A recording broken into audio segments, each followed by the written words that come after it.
Good morning, everybody. Welcome to Exotics Anonymous. We got a nice sunny day outside here, but tomorrow is the day that the 25% automotive tariffs are supposed to go into effect. And I've seen a lot of people freaking out online about this, so we're going to go talk about it and try and see if we can figure out what this all means. So let's go get my car and talk about some tariffs.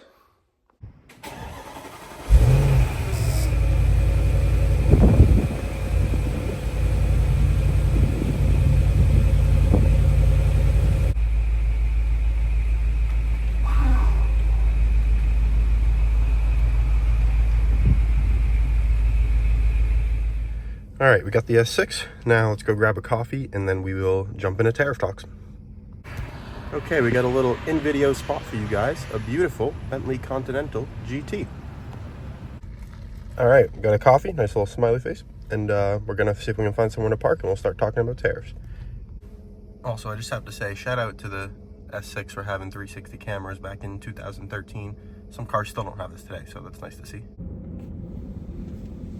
All right, we found a spot to park up and finally talk about these tariffs. So everyone's seen the headlines. There's supposed to be 25% tariffs on all cars imported to the United States.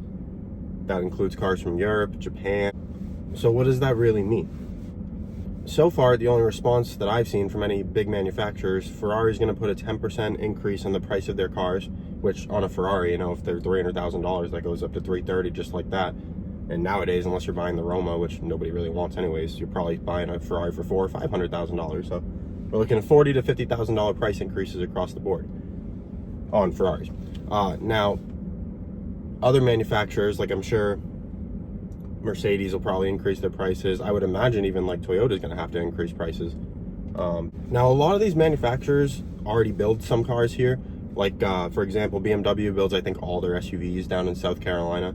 And Mercedes builds some cars, I believe, in Arkansas, I want to say. Most of their SUVs, again, not any of their sedans. I don't think any of them build their sedans here, so I'm sure BMW might be upset with like the 7 Series and Mercedes, the S-Class.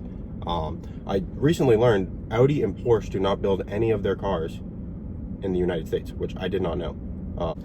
So Audi and Porsche are the only German manufacturers that I know of that don't build any cars here at all, so they're probably the most affected by this. Now, we've talked a little bit about how this is going to affect the new car market, probably an increase straight from the manufacturers, I would imagine. I mean, we haven't seen many of them respond yet. I think a lot of people are still waiting to see if this is permanent or if this is just a negotiating tactic that he's using maybe. And who knows how long these will last, even if they do go into effect. It could be, you know, it could be 6 months, it could be a year, just to, you know, maybe punish the EU a little bit for tariffing our car so high. I mean, if you want to get like a Ram TRX or a Ford Raptor over there, I think it runs you almost $200,000, which is insane. I mean, there's people that literally have exporting businesses just sending those cars over there and selling them to people throughout Europe and the UAE. So we don't know how long this will last if it does go into effect. Let's talk about how this is going to affect the used car market, because new cars, you know, we'll probably see an increase straight from the manufacturer. But on used cars, I do expect we're going to see a price increase, which I'm a little upset about because I was hoping to maybe be in the market the next 3 to 4 months, and that'll just make things slightly more expensive. I don't know.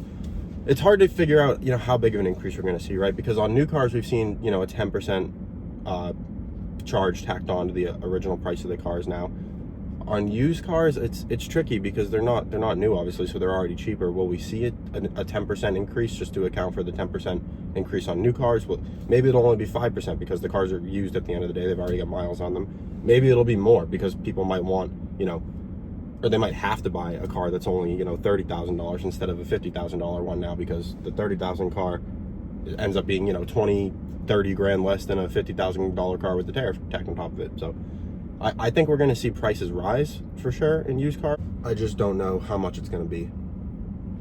I did wear my Porsche jacket today in honor of Porsche probably being one of the most affected German manufacturers by this, because they don't make any cars here.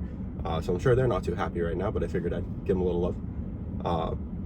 Yeah, that's very interesting to me that they don't build any cars here, not even the SUVs, neither does Audi. I guess that must be a Volkswagen Group thing. I'm sure Lamborghini probably isn't happy either with the Urus if they have to tack 10% on top of that. It'll be interesting to see how these manufacturers respond to this changing market, and who knows how long it's going to last. Like I said, like I don't see this being more than a year max, but it could go longer, who knows. Maybe they'll drop their tariffs on us right away, and all of a sudden everybody's paying, you know, the same thing across the board. Maybe cars are just 10% more expensive now and it never changes, who knows. And you know, we all have those cars that we all watch all the time that maybe we want to get next or in the future, and we're always checking the prices on them, seeing if they're kind of where we want them to be yet to buy them. And a lot of the cars that I'm looking for are starting to get to those prices, and you know, now we got maybe this increase coming, which is very frustrating for sure. But I'm gonna keep watching those cars closely and kind of see how much they actually change in the next month or so. And maybe I'll make a follow-up to this video or something, just saying, hey, I only saw this much of an increase across the board on the cars that I look at anyways. And hopefully that'll give us a little bit of data to go on with this. But for all we know, next week this could be like, oh, it's over, everyone's doing 5% on each other, and that's it. We don't really know, but we'll see how it shakes out. I did do a little research ahead of this video, and I talked to a few of my friends that work at car dealerships, and they're telling me they're setting records in service right now because everyone's trying to get their cars fixed because they think they're not going to be able to buy a new one for a long time. And people are buying almost everything they have on the lot. And I've talked to people at a couple different dealers, like one at a Toyota dealer, one at a Mercedes dealer. So we get some different levels in the market saying kind of the same things, that people are buying cars because they're afraid of the tariffs that are coming, and they're also fixing their cars because they're planning to keep them longer because of this. So if those two things are true, you know, people may be prepared for this. But if you haven't bought a car this week, you might have to wait a little while if you want the prices that they're at right now. I haven't seen any price increases actually happen yet, except for on new cars, but they don't go into effect tomorrow anyways, so maybe things will stay the same. I haven't seen the used cars jump too much yet, but that could all be changing tomorrow for all we know. So hopefully I don't wake up tomorrow and look at some of the cars I like and be disappointed. Yeah, it's certainly a weird time for the car market because normally, you know, things like this don't really happen. And to be honest, like when I first heard the news, I was more concerned about used cars because most of the new cars from these companies aren't even that good right now. I mean, almost everything Mercedes is making is junk. Ferrari is just ruining everything about their cars every time they make a new car. I mean, first they ruined the interior, now they don't even have good engine sounds anymore. Lamborghini's okay if the cars work. I know the Revueltos didn't work for almost a year, but now they're working and they look pretty cool to me. So maybe that one might be worth considering if you were in the market for a new $700,000 car. But honestly, if you're buying a $700,000 car and it goes up to $770,000, you probably don't care anyways. So I don't know, maybe this won't affect anybody. I feel like this is just going to affect people that are financing or leasing a car. And if there's a 10% increase on, say, like a $35,000 car, if you're financing the car over, you know, 5 or 6 years anyways, how much more a month is that really? Probably like $20. I don't think anyone's going to feel it too much. So maybe this will stick around longer because of that, because they're like, oh, we can charge people more for the cars and no one even stopped buying them. You know, so we'll see. Maybe that'll happen, or maybe people really will stop buying the cars. And I think that's probably best case scenario for car buyers is, you know, if people stop buying the cars for a month or two, the manufacturers are going to freak out. Maybe they'll make their cars more affordable again. I mean, we've never really returned to normal prices after the pandemic, so this could be a good thing. Maybe this ends up working out for car lovers. I mean, just for an example on that, this S6 I'm sitting in right now, it's got a twin turbo V8, you know, fast car, sounds good, nice interior.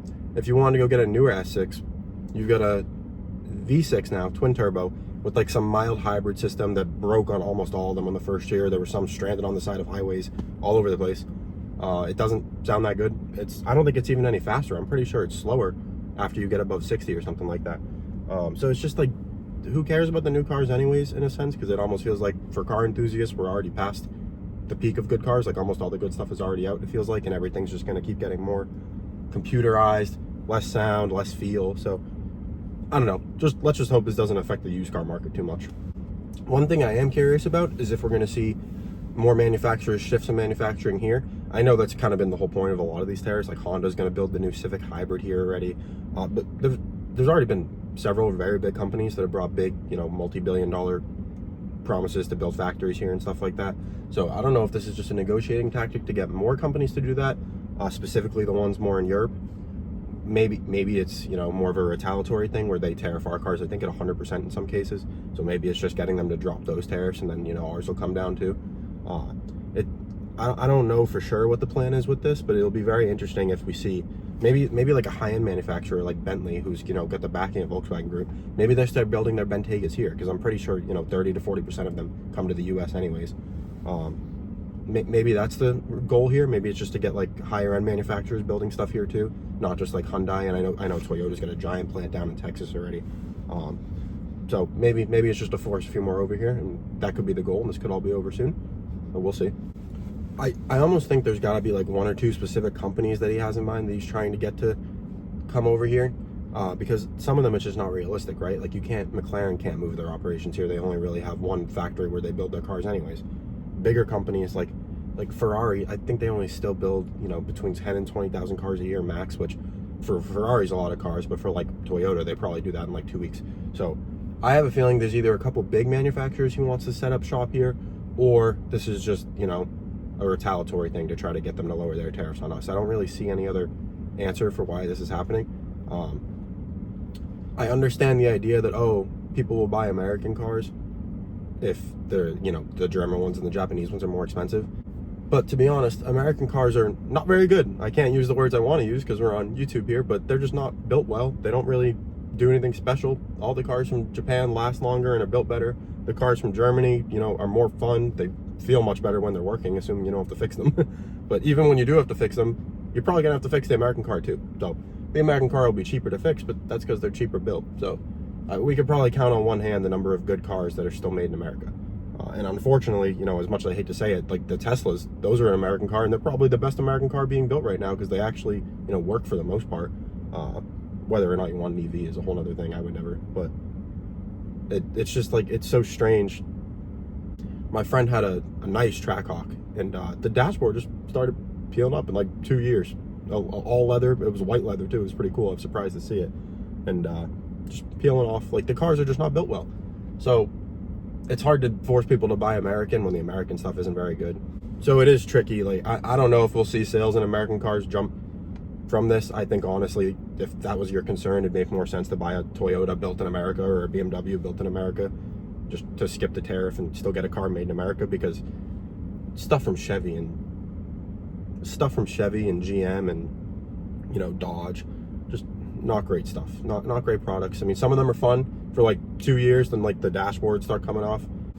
It's definitely a little frustrating because this is happening to cars now, and I'm in the car world, so it upsets me a little bit, but I understand there's probably a greater negotiation or something going on, so we'll see how this all plays out, and hopefully it won't be as bad as everyone's expecting. I don't think it will be. Like, there's people really freaking out online about this, like, oh, sell everything so you can buy a car right now because you're not going to be able to get one for 10 years. Like, no, it'll work itself out.